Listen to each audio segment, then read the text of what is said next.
Alright, what is up guys, Tick here, and I thought I would bring you a video giving some tips and tricks on how to maybe create just a really good loadout in the Division. Admittedly, creating a loadout or a build, a character build in the Division is pretty complicated. There's a lot of things you have to take into consideration. And quite frankly, it can be a little bit overwhelming. It's really hard to kind of know what to focus on, what kind of things you should be prioritizing. And so I thought I would make a little bit of a video showcasing my build, the kind of things that I did to really help out my loadout. Because now I'm actually at the point where I can do really well in the challenge mode missions. I can definitely handle my own, absorb a lot of damage, dish out a lot of damage. I can pretty much kill the challenge mode bosses in about 2 to 2.5 mags of my primary weapon. And then this morning I actually had an incident in the Dark Zone where I actually took out a 1 versus 4 manhunt. I took out 4 guys on a manhunt by myself. Took very little damage at all. So I thought I would kind of talk about how I went about my build. I know some of you guys have just hit level 30, so I'm going to give you guys a little bit some tips and tricks on how to sort of speed up the process to get some very good gear. And then obviously some of you guys who have been like me have been at level 30 for a little while now. Maybe give you some ideas on how to tweak your gear to kind of get that really good godlike build that I think that I finally have right now. First and foremost, if you guys have just hit level 30, maybe been at level 30 for a couple days or a week, the first thing that you guys should really be doing is hitting up the challenge mode missions. Not just the daily missions. Obviously, you want to do the daily challenge missions as well. But you can farm these challenge mode missions over and over again. There's 4 of them currently. There's the Lincoln Tunnel checkpoint and the Lexington Event Center. These two definitely rank on the easier difficulty scale in terms of the difficulty of the challenge modes. I'm not saying they're a walk in the park, but they're definitely easier to do, and they're a little bit quicker compared to Russian Consulate, which is kind of smack dab middle, kind of moderate difficulty, and then Warren Gate Power Plant, where that's a really challenging one. Unless you have some time on your hands and you have a couple of really strong players to kind of walk you through it, I wouldn't really waste your time on it. But what you can do is you can run these on challenging over and over again, and you're going to get a guaranteed reward of 30 Phoenix credits and a guaranteed gear, a high-end gear item at the end of it as well. So if I were to run this mission right now, 5 consecutive times, I would get 5 guaranteed high-end gear items. And this is a really good way for you to build out your initial high-end gear, your gear set. This is the quickest, probably the most efficient way for you to earn Phoenix credits and to get the starter gear set as well. I say starter gear set. Sometimes you get really good gear items out of this, but more often than not, they're normally level 30s or very rarely are they level 31s. And currently, level 31s are the highest level gear that you can get in the game. But that's a good way to get a bunch of Phoenix credits and a bunch of gear items. Just keep farming those challenge missions. Then, with your Phoenix credits, you want to spend them in one of 2 places. First of all, you want to pick this guy, Special Gear Vendor. He's upstairs in your base of operations, so your stairs are right here. You just want to come up this way. He's right out on this side. And you want to spend your Phoenix items, or Phoenix credits, here. But you want to probably be prioritizing the blueprints as opposed to actually buying a weapon or a piece of equipment, a gear piece. You want to prioritize these blueprints for one of 2 reasons. One, the blueprints tend to be a little bit cheaper. And 2, so you can see this pistol, there's a couple of weapons here. They're all going for about 150 or so, 130, 140, 150. Whereas the weapons go for a little bit more, about 200. So the blueprints tend to be a little bit cheaper, and you can roll these blueprints over and over again. So rather than buying the knee pad, he's selling a knee pad, there you go. So rather than buying the knee pad, which has a locked-in sort of armor roll, stat rolls, and all these various different attributes, you can actually just get the blueprint and try and roll it yourself multiple times to see what the best possible roll is that you can get. The other place where you can buy the blueprints is the DZ06 safe house. So if you go to the north, it's the northernmost safe house in the Dark Zone. This one here by the church. I wouldn't recommend going here solo. You probably want to take some friends with you. This is a bit of a challenging area in the Dark Zone. You probably want to hit up this checkpoint here and then work your way north and then come across this way as opposed to this one. This will actually force you to go through queue building, and queue building is a bit tough. This one will also sell high-end blueprints as well, and high-end weapons and gear.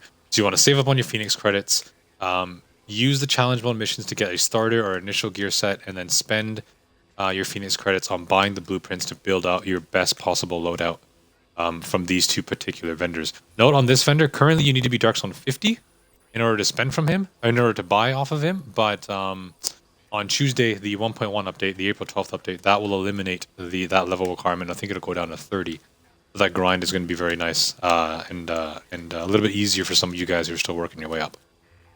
And beyond that, currently, I think the highest level gear that they are selling is 31. So you see level item 31 there. I think the weapons are probably 31 as well.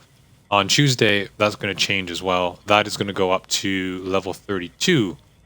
So that's going to be kind of cool. So on Tuesday, it doesn't matter whether you've been level 30, max level for a couple of days, or whether you've been max 30 like me since bloody week 1 of the game. We're all going to be kind of back on the same page again. It's kind of like a soft reset button. We're all going to be chasing for the same gear at the same time. So that's going to be actually quite a lot of fun to see everybody kind of back on level playing again. All right, so you've gotten up to level 30. You've gotten a bunch of high-end gear. Now what the hell are you supposed to do? How do you create a really, really good build? Well, we'll head down to the firing range and we'll show off my build a little bit.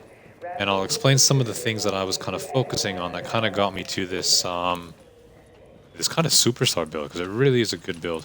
Like I said, it lets me really dominate challenge modes and PvE, as well as just absolutely kick ass in the PvE area as well. First and foremost, obviously you want to start off with in the game. You really want to focus on getting yourself a high-end SMG. And there's a main reason for this. So my primary weapon right now is the Navy MP5. You can see the stat rolls there on the right. The damage is actually very low. 7,700 is really, really low. But when I get into the rest of my build, I'll actually explain why the damage, the initial damage anyway, isn't all that bad. You can actually see most of my other weapons have damage that is much higher. So 9,500 is a fairly decent damage roll. Almost 9,000 on the Midas. Like I think I have a Vector that's a little bit higher. Yeah, 8,500. Vector there, 9,400. So you can see my primary is actually the lowest damage weapon possible. But the reason why I'm championing the SMGs right now is SMGs have a built-in critical hit chance modifier there. And you can see on this one, underneath submachine gun on the right-hand side, I have a 21% chance, increased chance of hitting critical hits just by using the SMGs. And you can see all the other SMGs that I have in my loadout. You know, the Midas is 21.5%, the other MP5 is 24.5%, and the Vector is 21.5% as well. So you can see that the SMGs, as opposed to say an assault rifle or a marksman rifle, they don't have any of those bonuses. And so you really want to prioritize, or at least I did, I wanted to prioritize having a high critical hit chance and a high critical hit damage in my build. Now, what is a critical hit? Well, I can show you right now. We'll come over here. All of your weapons obviously have a base damage. So my SMG, I think it was 7,700 base damage. So if I were to fire at a target, you'll see there 77 base damage is the amount of damage that I actually do. My critical hit, though, is a randomly generated high damage bullet. And you can see those will be the yellow numbers that end up flying out. So you can see I'm critting right now for 18,000. Those high damage shots are the ones that you want, right? And the reason why I was trying to build a class around this is you can build a class around, say, PvE, right? PvE kind of facing your AI enemies, and you can prioritize things like damage against elites, protection against elites, so on and so forth. Or you can prioritize a PvP build, you know, and prioritize things like bleed resistance, burn resistance, health off of kill, that sort of thing. All the things that are going to help you in the dark zone. But it's complicated. It's really difficult to kind of get a gear set and weapon loadouts that are going to complement all of those skills. So I generally just decided to pick skills that were going to help me, pick talents that were going to help me, and pick a loadout that was going to help me in pretty much every single scenario. And having a loadout that crits really, really often and crits really, really hard, that's to say a loadout that gives me critical hit chances very often and critical hit damage that's very high, is going to really, really help me with my particular build. So that's kind of what I was going for here. And this is where we're going to, this is one of the reasons why I'm holding on to this Vector, despite the low damage, is because the rolls that I got on the talents of the Vector are absolutely astonishing. There's like 4 or 5 talents that you really want to prioritize on your weapon. Deadly, Vicious, Brutal, Fierce, and I think it's Self-Preserve. Those are really the 5 ones. I'm not going to get into what all of them do. But you can see I've rolled a bunch of different SMGs here. I must have rolled, between the MP5 and the Vector, I must have rolled like 55 or so of these to try and get the perfect roll. And even this one, it's not even the perfect roll because my damage is pretty low. But if we get into it, I've got Deadly on this one, which means my critical hit damage is increased by 26%. So I already am feeding into critical hit chance with a built-in SMG modifier. And now my critical hit damage is going to go up by 26%, which is really nice. And then Vicious is really nice as well. Critical hit chances increase by 13% while at full health. This is obviously on top of the 21% that I already have built into the weapon, which is letting me crit for 33% right off the bat, which is really, really nice. That means 1 in every 3 bullets is going to be critting when I'm at full health. This Vicious talent alone is what lets me be an absolute dickhead in the Dark Zone.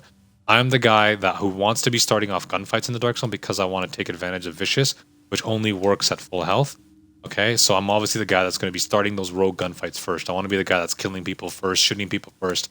And obviously when I go down to Fierce, I have critical hit chances increased to 8% when using this weapon at all times. So this is on top of already the 33-34% that I have built in onto my SMG. So that's going to push me up to about 40% right away.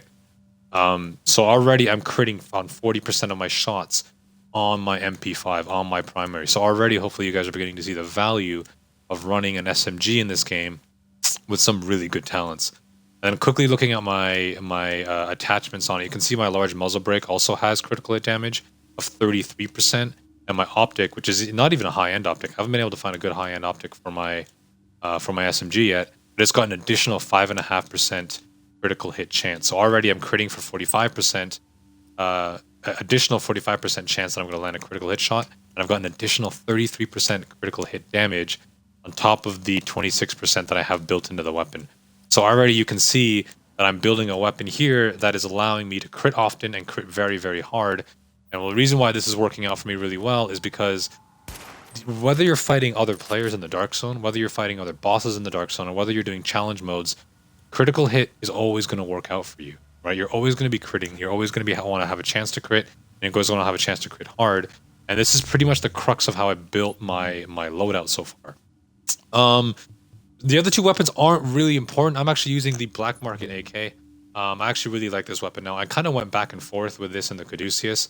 I had an unfortunate set of circumstances that actually led me to lose my Caduceus. Rest in peace, Caduceus. I hope you're up there somewhere having fun with the Bullet King. I really, really miss you. But the Black Market AK is actually a really, really good weapon as well. When combined with the I think it's called the Steady Hands perk. I'm not going to even counter for recoil here. Just watch how straight this thing fires. There's no recoil countering whatsoever. Just check out how it's an absolute laser beam. So with minimal recoil, I can fire this thing really, really nicely. But basically the point here is, as far as your weapon loadout goes, you want to have something that kind of complements the SMG. So obviously if I'm using an SMG, I want something like the AK, like an assault rifle or a marksman rifle that's going to let me take out targets at more medium ranges. The sort of ranges where your SMGs isn't going to really be able to be all that effective. And the pistol obviously is your preference as well. The only other thing I'll mention about the weapons is you can already see between my primary, my secondary, and my pistol, and probably a lot of the other weapons in my class as well, I have all of the talents unlocked on these weapons, right? So you can look at the carbine, my talents are already unlocked there as well. The Midas, I think all the talents are unlocked. I'm assuming the Vector, all the talents are unlocked. The first wave. You want to try and get weapons where the talents are either already unlocked or they have talents that you're going to be unlocking later on. So as you can see right now, just kind of as an overview, I have a setup that's very much focused on high firearms and high stamina. Those are really the 2 main kind of priorities that I have for my overall character build. And as a result, I've got a lot of talents that are locked behind or unlocked by high firearm score or high stamina score. So Deadly on my SMG is a firearm unlock. Vicious is a firearm and a stamina unlock. And I think the same kind of goes with my Black Market AK as well.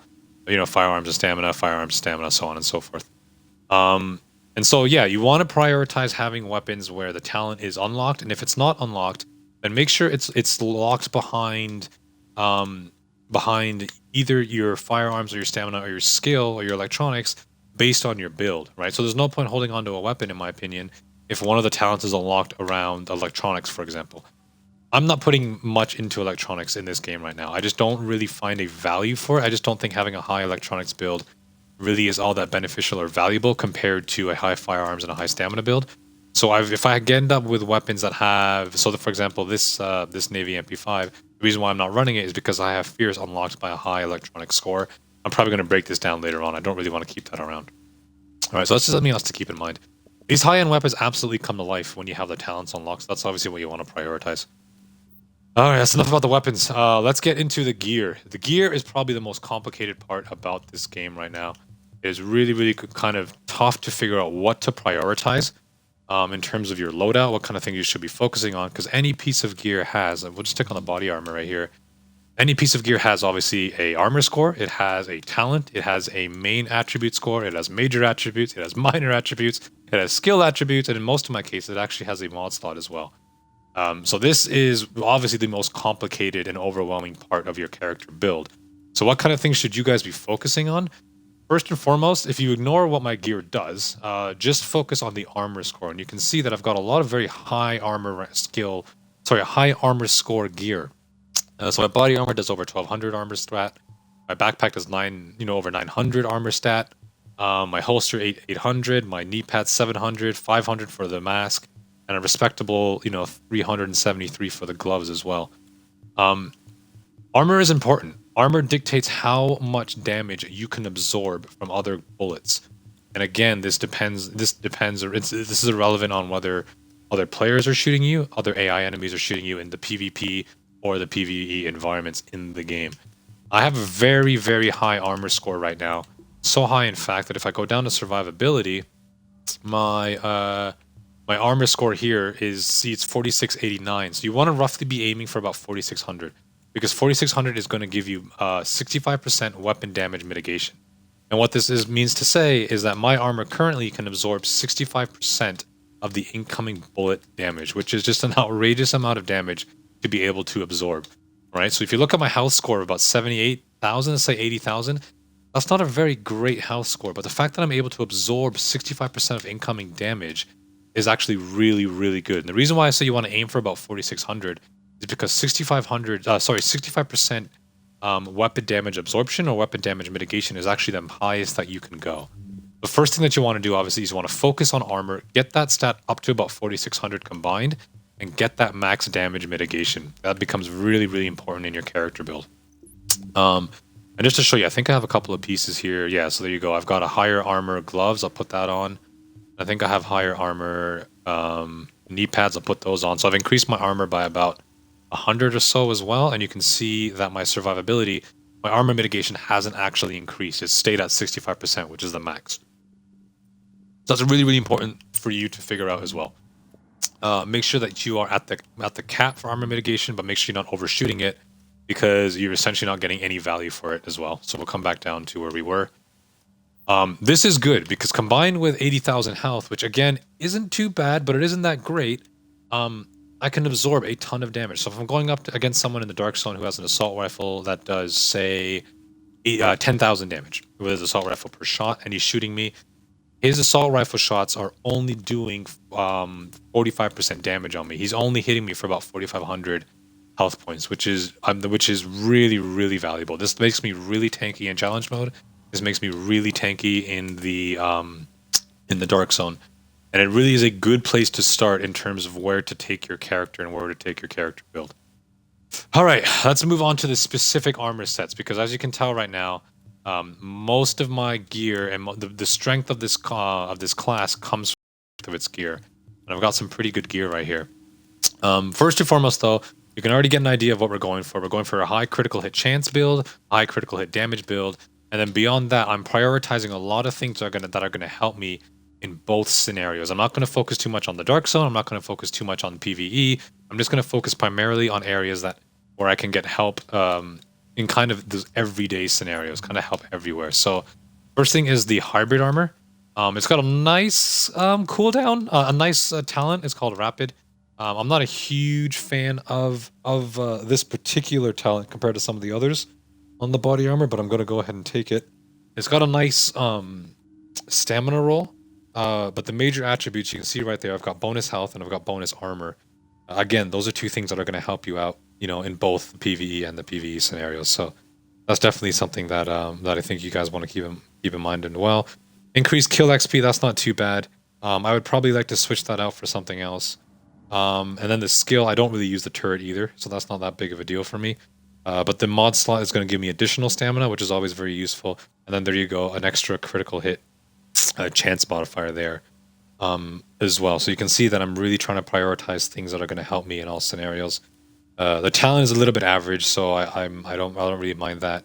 The increased kill XP is whatever, and then the skill attribute doesn't help me at all. But you're never gonna get the perfect armor. It's just almost impossible to get perfect armor in this game.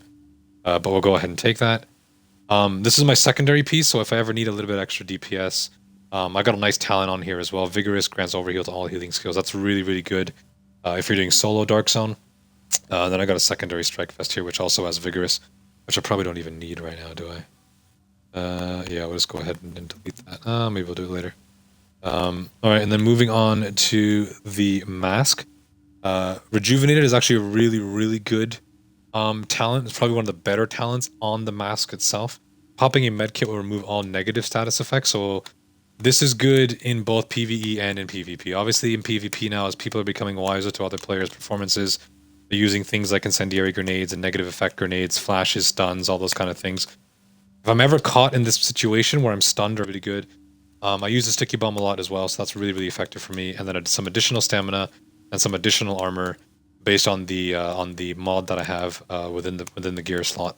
Again, helping me in everyday scenarios, whether I'm in PvP or PvE. So definitely you guys are hopefully seeing the theme in the build as well. And then I got this one here as well. The only reason why I'm keeping this one around is the talent, which is rehabilitated. It's actually a bug talent right now. So I just show you guys. So heals 2% every second during status effects. If I'm ever hit by a status effect in the Dark Zone, so if I'm ever set on fire or something, I'll just go ahead and set myself on fire. For the sake of science, this is actually really show you guys. So heals 2% every second during status effects. If I'm ever hit by a status effect in the Dark Zone, so if I'm ever set on fire or something, I'll just go ahead and set myself on fire. For the sake of science, this is actually really, really buggy right now. You go ahead and take damage. You actually recover damage at 2% per second. Now the reason why this works really well, if I ever stop catching on fire, as you can see my character is still glowing green. This effect actually keeps on working until you die. So this is actually a really bugged bug talent right now. Even if I take damage in Dark Zone or damage in PvE, I'm going to heal up 2% per second pretty much forever until I die, which is really, really handy to have. Yeah, blatantly overpowered, but definitely something that you want. We'll keep on the operator mask for now. And then the mask is actually really, really important for this particular build. Sorry, the knee pads are actually really important for this particular build. This is a level 31 knee pad, so you got a really nice firearm stat roll there. 5-6 on definitely on the higher end of the average stat roll. Some additional health and additional critical hit damage. So again, feeding right into that critical hit build. Now my critical hit chances, which are going really, really high based on the first 3 pieces of gear that I've showed you. Now I'm actually critting for a lot more damage as well. Got some nice minor attribute skills. 23% for shock resistance and 26% for burn resistance are actually pretty high.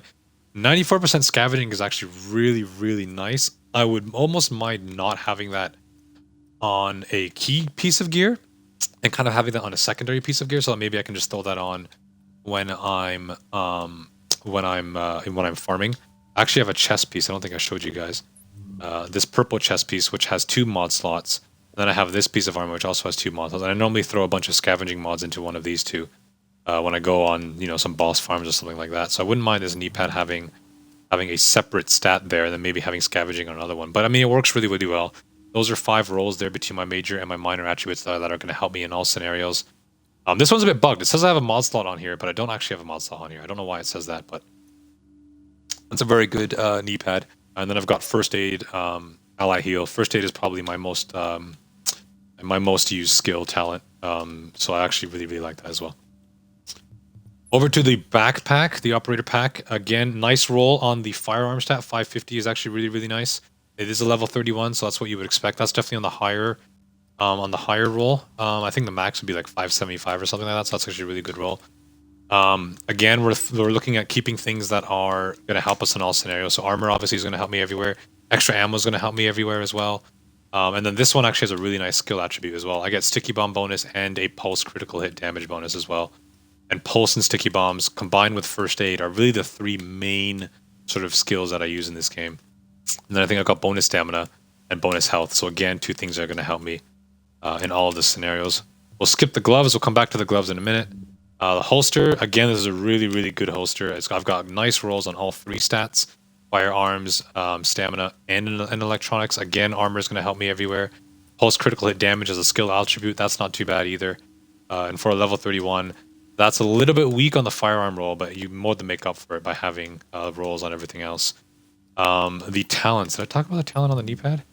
Knee pad talents are pretty average, so you don't really have to find. I got perceptive on both of these. I haven't really found a talent that I really like on the knee pads, so it's not really worth looking forward to anything there. The backpack talent, again, this isn't too bad. Increased skill power by 13% while at full health. Because I use the SMG and because I play really, really aggressively, I'm absorbing a lot of damage. So I'm rarely ever at full health, so that one doesn't really matter. And then this one here is just a secondary backpack in case I need additional critical hit damage. I don't really use it all that much. But if I ever find out, if I get into the incursion or something and I find out that, maybe I want some more DPS, I can just throw this backpack on as well.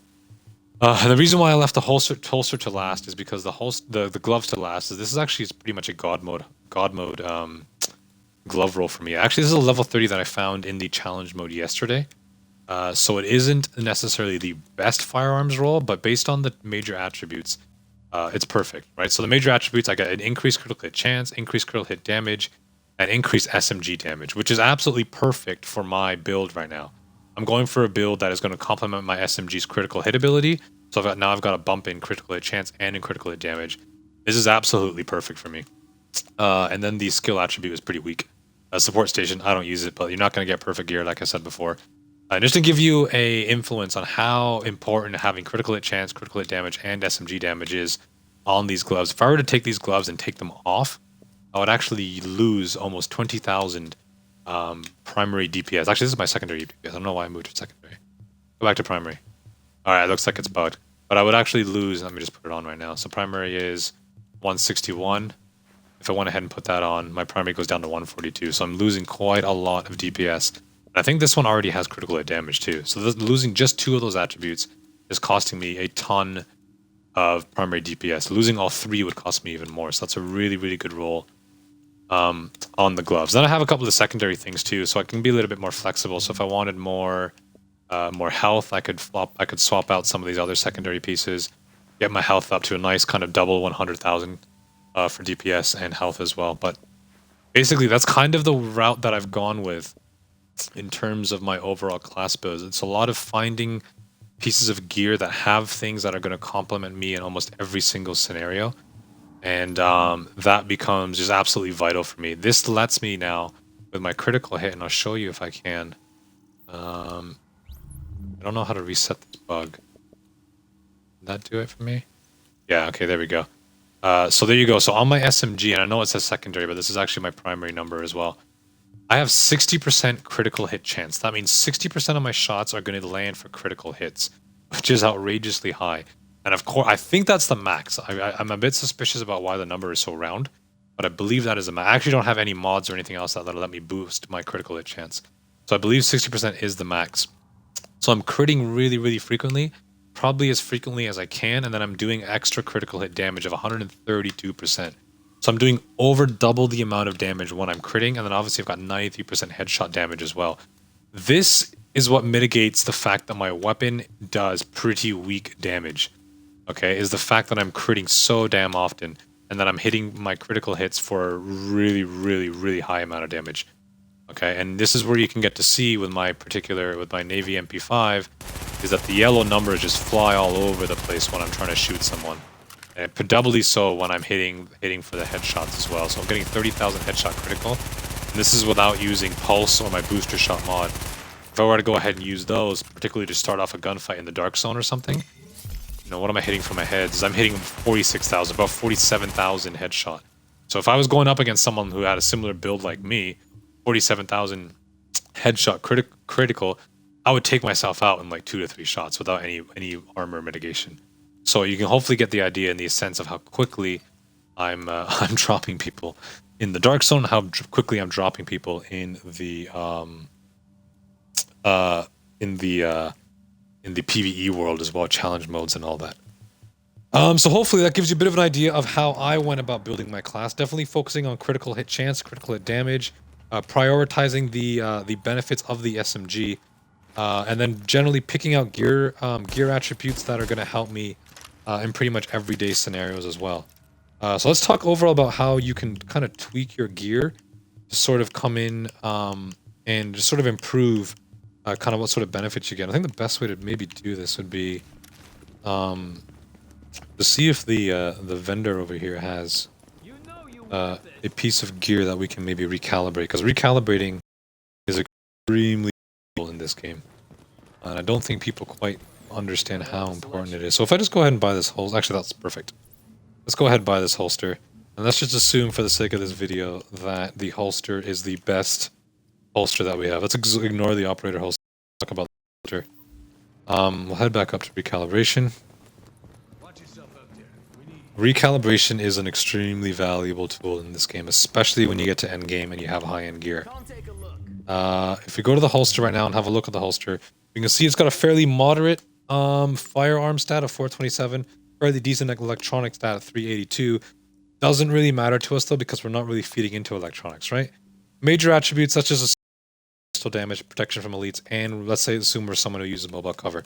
So let's just say we're okay with all points of this holster with the exception of the fact that it feeds into electronics, and you want to change that. The recalibration bench, which is right next to the special gear vendor, is going to let me do that. So all I need to do is go over to this guy, go over to my holster, pull it up, and you can have all different attributes on your PC.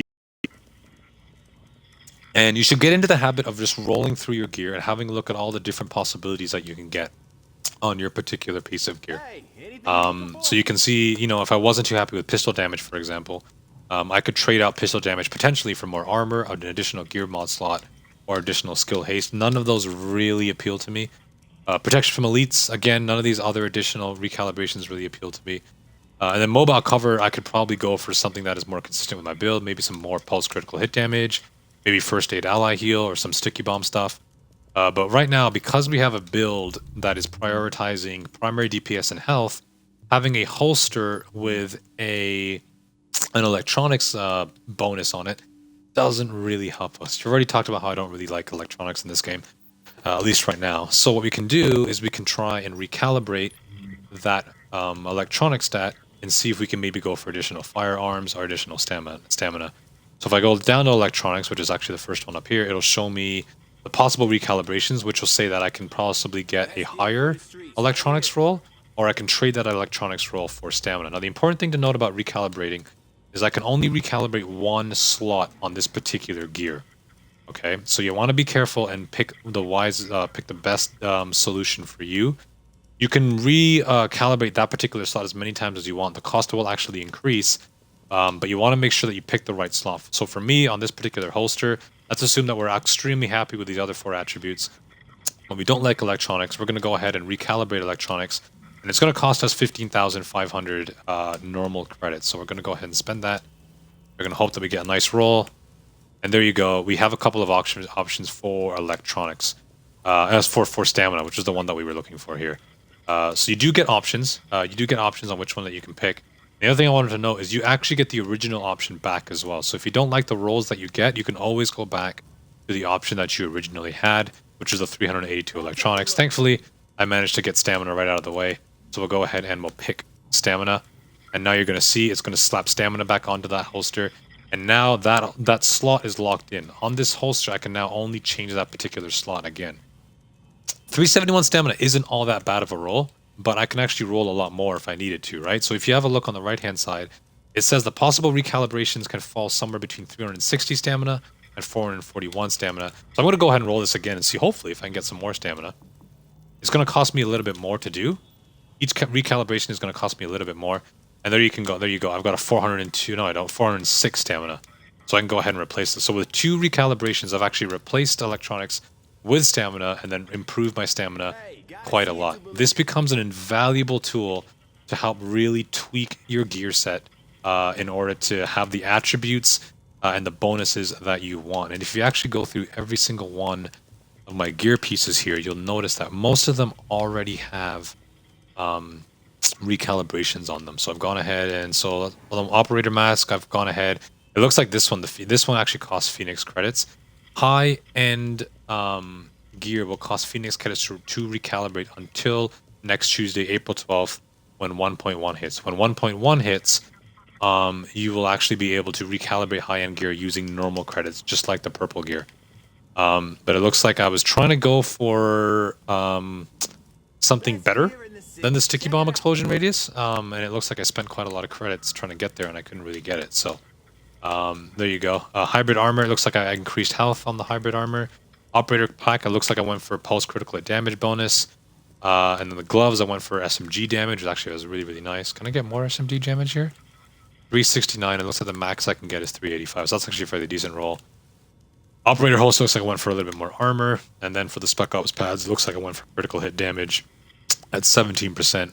And the max was 18% as well. So this is the best way for you guys to tweak your gear when you actually get a ton of gear. And this becomes really, really valuable for you as well. So hopefully you guys found some of this helpful. If you're new to level 30, you just got into level 30, you want to prioritize hitting the challenge modes and getting all of the... Shut up, Captain Benitez. Is he going to shut up? There we go. You want to prioritize the challenge mode missions, get those Phoenix credits, get that initial high-end gear, use those Phoenix credits both at this vendor and at the DZ06 Safe House vendor up here on the north. To get the highest possible level gear. Currently it's level 31, so I probably wouldn't want to buy level 31 right now because on Tuesday, with patch 1.1, that gear is going to be worth level 32 will be the highest gear, so you want to probably hold off on that. And then when it comes to your build, focus on obviously what you want. I would highly recommend finding your favorite primary weapon, finding your favorite SMG. Let's put my gloves back on. There we go. Finding your favorite SMG, focusing on getting a very high critical hit chance, critical hit damage build, because these builds are going to work in every single scenario, whether you're fighting in the PvP, whether you're fighting in PvE. And then when it comes to gear, obviously focus on your armor so you get that maximum weapon damage mitigation so you can absorb maximum amount of damage. And then from there, it's all about finding the attributes that you find are going to help you in all of your scenarios. Health and armor, obviously the big ones. Some of the other ones obviously are critical hit, ammo capacity, and there's generally things that you find that are going to help you in a wide range of scenarios. And we can go ahead and break down our test holster there as well. We don't need it. So hopefully you guys find this valuable. If you have any questions, hopefully just let me know. I do find that this build, a high crit build, just lets me absolutely dominate both the PvE and the PvP world. So I would highly recommend you guys trying to focus on it as well. And I thought I would get this video out there before you guys really started focusing on getting the gear sets and the level 32 gear, which is coming out on Tuesday. Because hopefully we can get a leg up on other people and get some nice gear builds going. All right, hope you guys found this helpful. I will catch you guys online. And happy hunting.